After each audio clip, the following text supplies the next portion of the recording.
selamat pagi. Mari kita mulaikan persekutuan doa pagi hari ini. Terima kasih Tuhan, terima kasih untuk hari yang baru, kesehatan, kekuatan, penyertaan Tuhan dalam kehidupan kami.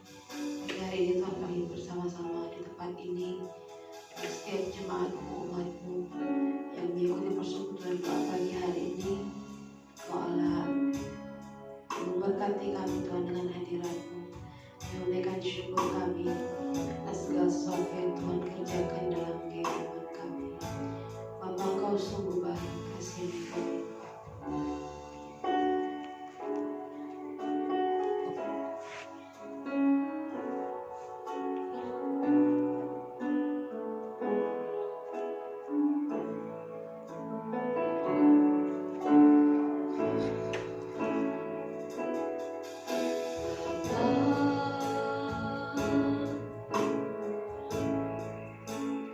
Engkau sungguh baik.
kami, kasih-Mu yang setia dalam kami.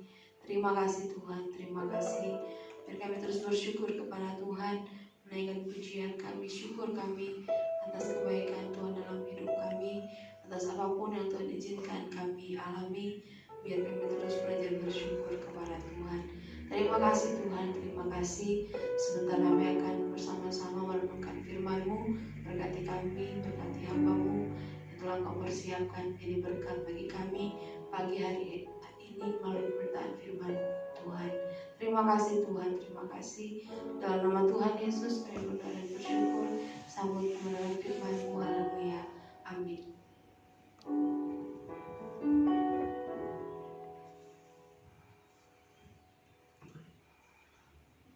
Puji Tuhan, selamat pagi bagi kita semuanya.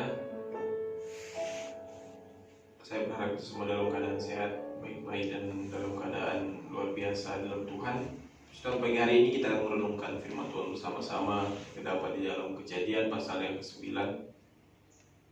Kejadian 9 ayat 1 sampai ayat yang ke-3 ditambah ayat yang ke-8 sampai ayat yang ke-13. Saya akan bacakannya. Kejadian pasal 9 ayat 1 sampai yang ke-3 ditambah ayat 8 sampai ayat yang ke-13. Perjanjian Allah dengan Nuh. Lalu Allah memberkati Nuh dan anak-anaknya serta berfirman kepada mereka, beranak cuculah dan bertambah banyaklah serta penuhilah bumi. Akan takut dan gentar kepadamu segala binatang di bumi dan segala burung di udara, segala yang bergerak di muka bumi dan segala ikan di laut. Ke dalam tanganmu lah semuanya itu diserahkan. Segala yang bergerak, yang hidup akan menjadi makananmu. Aku telah memberikan semuanya itu kepadamu seperti juga tumbuh-tumbuhan hijau. Ayat 8, berfirmanlah Allah kepada Nuh dan kepada anak-anaknya yang bersama-sama dengan dia. Sesungguhnya aku mengadakan perjanjianku dengan kamu dan dengan keturunanmu dan dengan segala makhluk yang hidup yang bersama-sama dengan kamu, burung-burung, ternak, dan binatang-binatang liar di bumi yang bersama-sama dengan kamu, segala yang keluar dari bantara itu, segala binatang di bumi. Maka kuadakan perjanjian dengan kamu, bahwa sejak ini tidak ada yang hidup yang akan dilenyapkan oleh air bah lagi, dan tidak akan ada lagi air bah untuk memusnahkan bumi. Dan Allah berfirman, inilah tanda perjanjian yang kuadakan antara aku dan kamu serta makhluk yang hidup yang bersama-sama dengan kamu turun-temurun untuk selama-lamanya. Busurku kutaruh di awan supaya itu menjadi tanda perjanjian antara aku dan bumi. Puji Tuhan. Jika kita mengikuti bagaimana peristiwa dari kehidupan di masa Nuh, kita mengetahui bahwa di zaman itu dikatakan firman Tuhan, tidak ada satu orang pun yang benar, tidak ada satu orang pun yang takut akan Tuhan. Tidak ada satu orang pun yang benar-benar sungguh percaya akan janji Tuhan dan mengikuti apa yang Tuhan perintahkan. Terkecuali hanya satu keluarga, yaitu keluarga dari Nuh.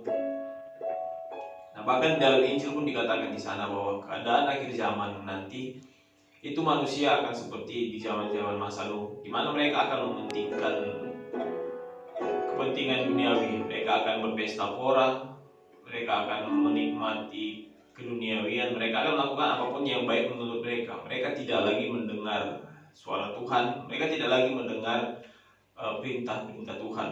Nah, kalau kita memperhatikan, begitulah yang Alkitab membuatkan tentang bagaimana keadaan akhir zaman.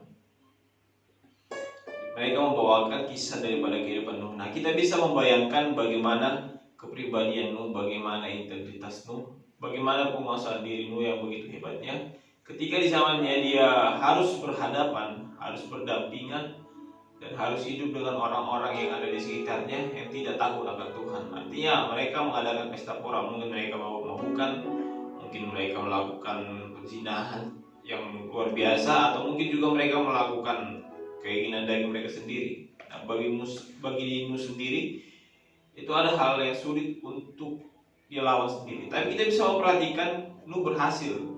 Ternyata dalam kehidupannya dia berhasil menjadi anak Tuhan yang cukup takut akan Tuhan. Makanya sampai Tuhan memerintahkan kepada Nuh untuk membangun sebuah bahtera. Nah, di sini kita belajar bahwa ternyata Tuhan tidak memandang berapa banyak orang yang akan takut akan Tuhan, tapi Tuhan memperhatikan berapa banyak orang yang percaya orang yang mau taat akan segala perintah Tuhan. Nah, di sini katakan Tuhan mengapresiasi bagaimana kehidupan Nuh, akhirnya Nuh taat pada firman Tuhan. Nah, terjadi ketika itu, setelah masa di mana Nuh sudah membangun bahtera, terjadi air bah, dan setelah itu mengatakan masuklah pasal 9 ini, di mana Tuhan mengadakan perjanjian kepada Nuh. Setelah Tuhan memperhatikan semua daripada kejadian isi air bah, bagaimana semuanya lenyap, tumbuh-tumbuhan lenyap, seluruh bumi ini digenangi oleh air bah. Yang selamat hanya Nuh, keluarganya, dan juga menantunya dan istri Nuh. Bahkan hanya sepasang-sepasang, setiap segala jenis hewan itu selamat dan masuk ke dalam bahtera Nuh. Nah, di sini janji Tuhan kepada Nuh, jadi dikatakan di 1, lalu Allah memberkati Nuh dan anak-anaknya serta berfirman kepada mereka, beranaklah cuculah dan bertambah banyaklah serta penuhilah bumi. Sama seperti sebenarnya Tuhan sudah memperbaharui kehidupan manusia di bumi ini. Tuhan mengingatkan kepada Nuh seperti apa yang di dalam pasal yang pertama dikatakan di sana, bahwa tugaskan kepada manusia itu bahwa beranak cuculah dan bertambah banyak, penuhilah bumi. Sama seperti yang dikatakan juga kepada Nuh, sama dengan hal demikian, yaitu beranak cucu dan bertambah banyak. Begitu selanjutnya dengan yang memasuki zaman-zaman Abraham, dikatakan juga beranak cucu dan bertambah banyak, bahwa keturunanmu akan seperti pasir di tepi pantai dan juga seperti bintang-bintang di langit. Nah, begitulah janji Tuhan kepada manusia itu sebenarnya. Pada masa penciptaan pertama kali pun, kalau kita membaca, di sana dikatakan Tuhan menciptakan semuanya baik menurut pandangan Tuhan. Segala karya yang begitu luar biasa yang Tuhan ciptakan untuk dinikmati manusia. Tuhan sudah menyediakan semuanya, Tuhan sudah melakukan semuanya. Tapi ketika ada dosa di dalam diri manusia, semuanya itu rusak. Di mana saat itu ada penumpahan darah antara Kain dan Habil, ada penumpahan darah juga terhadap keturunan-keturunannya. Jadi dosa itu sudah sangat banyak dan sudah sangat kuat kepada manusia ciptaan yang pertama, sehingga Tuhan memperhatikan seluruh kejahatan-kejahatan yang terjadi sampai pada masuk zaman ini. Tuhan memperbaharui lagi kehidupan manusia, Tuhan memperbaharui lagi keadaan zaman. Tapi kita memperhatikan di sana bahwa memasuki zaman yang baru dikatakan juga bahwa kalau di pasal 9 ini pun dikatakan bahwa setiap orang yang menumpas darah, artinya orang yang membunuh, orang yang melakukan membunuh terhadap sesama manusia, maka ia pun akan dituntut oleh darah. Maka Tuhan sendiri yang akan menuntut pembalasan kepada orang-orang yang melakukan demikian. Itu di zaman kita perjanjian lama, di sini dijelaskan. Nah, tapi kalau kita memperhatikan, kita meneladani keluarga Nuh, yaitu Nuh berhasil menjadi seorang kepala keluarga, seorang kepala imam yang luar biasa. Dia berhasil membawa istri, anak-anaknya dan menantunya untuk hidup akan Tuhan, dan satu keluarga mengalami keberhasilan, kemenangan. Mereka lepas dan terhindar daripada mara bahaya. Satu-satunya kita bisa bayangkan, satu-satunya keluarga yang berhasil hidup dan berhasil selamat dan yang berhasil mengikuti Tuhan dengan benar dibandingkan dengan beberapa ratus ribu orang yang ada di zamannya. Nah, di sini pun kita memperhatikan juga tentang bagaimana cara hidup berkeluarga. Di pasal yang ke-18 sampai ayat yang ke-29, di situ kalau kita memperhatikan ada pembicaraan antara dan suatu peristiwa antara Nuh, anak-anaknya yaitu Sem, Ham, dan Yafet. Ketika Nuh pertama cara dikatakan dia menjadi seorang tukang kebun anggur. Setelah dia menanam kebun anggur, dikatakan di sana dia mabuk akan anggurnya sendiri. Nah, saat itu apa yang dikatakan? Ham, anaknya yang kedua, dia memperhatikan bahwa ayahnya sudah mabuk, auratnya kelihatan. Tapi Ham di sini dikatakan dia menceritakan kepada saudaranya yang lain di luar tentang bagaimana yang dilakukan ayahnya, tentang bagaimana aurat ayah kelihatan dan lain sebagainya. Artinya dia menceritakan bagaimana kekurangan ayahnya dan masalah-masalah di dalam ayahnya, bagaimana ayahnya di sana dipandang rendah. Tapi kita perhatikan beda antara Sem dan Yafet. Ketika dia mendengar ini, maka mereka menutupi aurat ayahnya dan menjaga privasi ayah sendiri atau menjaga ayahnya untuk tidak menghalangi keluar. Setelah ayahnya mendengar, yaitu Nuh sendiri mendengar, maka di sana dikatakan ayat 25, berkatalah ia, terkutuklah Kanaan adalah yang menjadi hamba yang paling hina bagi saudara-saudara yang lagi katanya, terpujilah Tuhan Allah Sem, tapi hendaklah Kanaan menjadi hambanya. Allah meluaskan kiranya ya tempat kediaman Yafet, dan hendaklah ia tinggal dalam kemah-kemah Sem, tetapi hendaklah Kanaan menjadi hamba baginya. Nah, yang di sini pelajaran penting bagi kita adalah mari kita belajar bersama-sama untuk mengerti kekurangan keluarga kita sendiri, untuk mengetahui bagaimana kehidupan keluarga kita sendiri. Ternyata betapa pentingnya dalam kehidupan kita supaya kita tidak menjadi anak-anak yang durhaka. Seberapa buruk pun perilaku ayah kita, seberapa buruk pun perilaku orang tua kita, itu bukan hal yang patut untuk kita umbar-umbarkan atau untuk kita beritahu. Itu sama artinya kita mau menceritakan kekurangan keluarga kita, orang tua kita, atau mungkin privasi keluarga kita. Beda dengan Sem dan Yafet, mereka malah menutupi, mereka malah berusaha untuk menjaga kebaikan nama ayahnya sendiri. Nah, pada pagi hari ini, biarlah kebenaran firman Tuhan ini memberkati kita semuanya dan kita semakin mengerti akan setiap perjanjian yang Tuhan berikan. Dan dikatakan di sana lagi, Tuhan tidak akan pernah lagi datangkan air bah untuk memusnahkan bumi. Tapi Tuhan sudah mengirimkan perjanjiannya, itu sebuah busur di langit. Itu untuk mengingat bagaimana perjanjian Tuhan dengan Nuh. Nah, kita mengetahui bersama bagaimana dalam kehidupan Nuh sepenuhnya ada suatu janji yang Tuhan berikan ketika ia sudah melihat ternyata keadaan bumi semuanya sudah rusak ketika didatangkan air bah. Di sana dikatakan Allah memperbarui segala semuanya, baik kehidupan manusia, kehidupan bumi ini, dan kehidupan dari keluarga Nuh sendiri. Tuhan, mari kita bersatu dalam doa. Kami bersyukur buat segala kebaikan-Mu Tuhan di dalam kehidupan kami. Terima kasih bagi hari ini kami dalam keadaan sehat, dalam keadaan berkat pemeliharaan Tuhan. Tuhan berkati melindungi kami sepanjang hari ini, sepanjang kehidupan kami. Cukupkan apa yang kami butuhkan, berkati pekerjaan usaha kami, berkati keluarga kami. Dan Tuhan tutup musuh kami dengan perlindungan dan dalam malaikat surga-Mu. Terima kasih Tuhan, terima kasih Bapa, kami sambut hari ini. Di dalam nama Tuhan Yesus Kristus kami berdoa dan bersyukur. Haleluya. Amin. Selamat pagi, Tuhan Yesus memberkati.